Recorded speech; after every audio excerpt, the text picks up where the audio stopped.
business editor Owen Fairclough. Hello, Owen.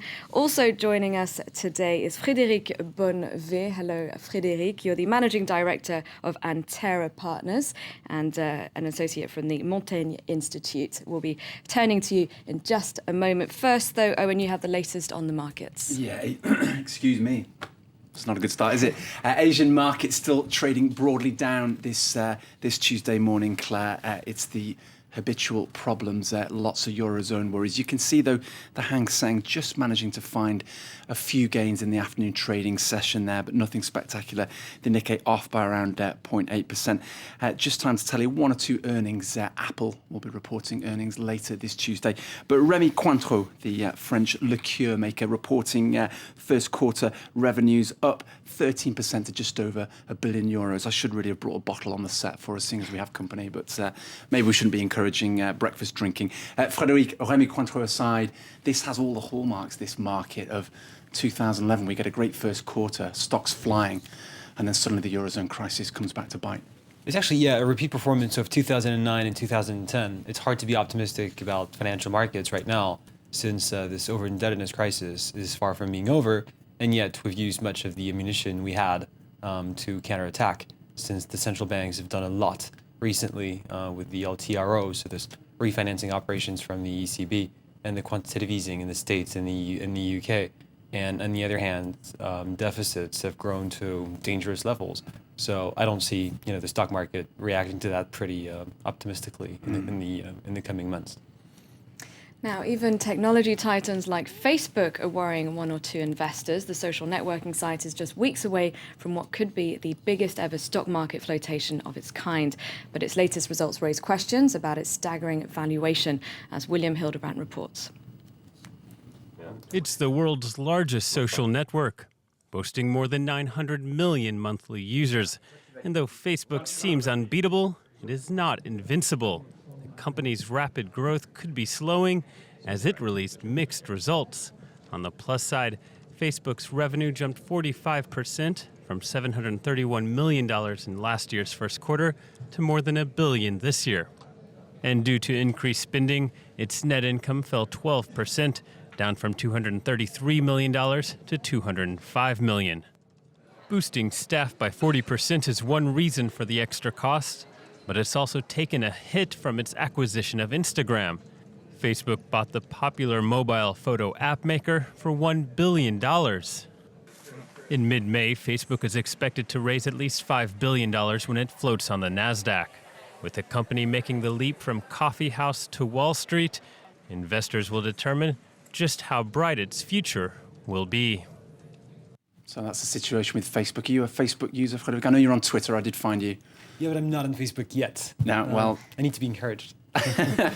Let's get back to our main discussion there about, of course, this election in France. We mentioned at the top of the show just now, big problems across the Eurozone. Let's just concentrate on France a moment, Frédéric, because in the wake of that first-round victory by François Hollande, there's been lots of talk for weeks now about where this candidate might take France in terms of economic direction, should, of course, he win that second round. The one thing that I always look at is these growth forecasts. We see 0.5% growth for a country like France for the next year or so. Yet you have an incoming president potentially who wants to spend heavily on the economy. Do the numbers really add up for you? I look at a country like Portugal, which had 1% growth for 10 years and never got out of the blocks.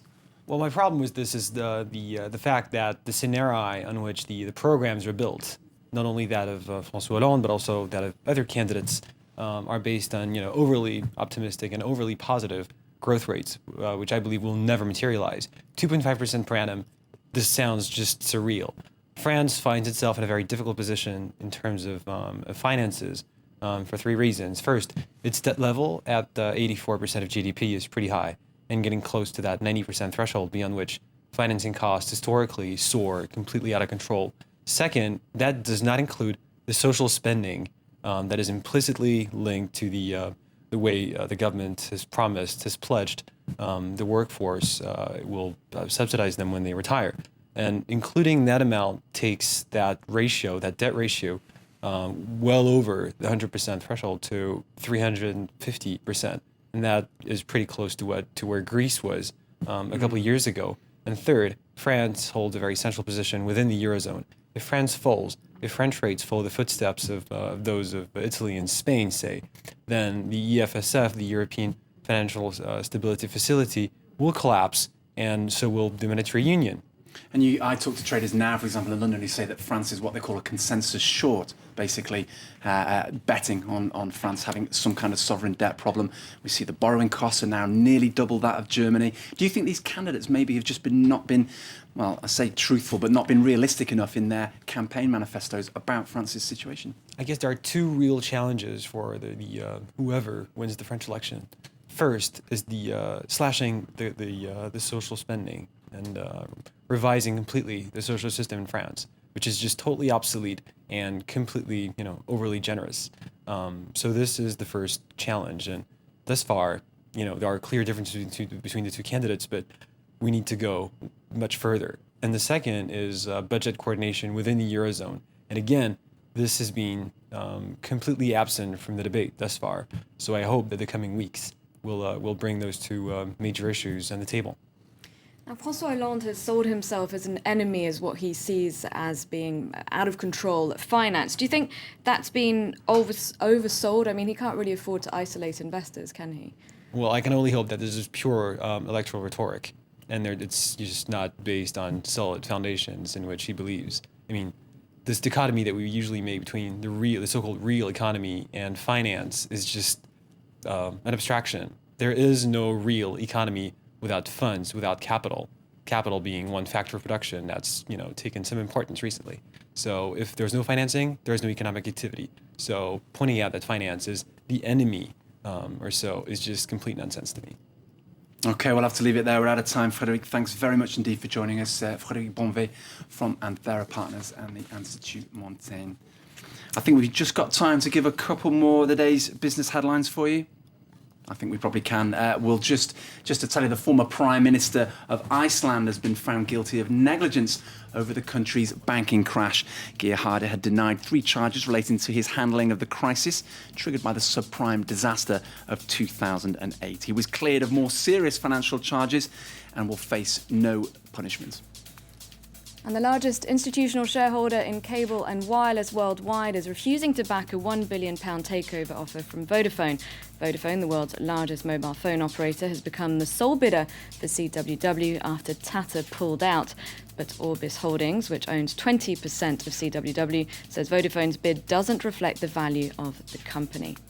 And Walmart shares have dipped 4.5% after US lawmakers opened an inquiry into bribery allegations. The US chain is accused of covering up revelations that its Mexican subsidiary spent millions of dollars bribing officials in exchange for building contracts.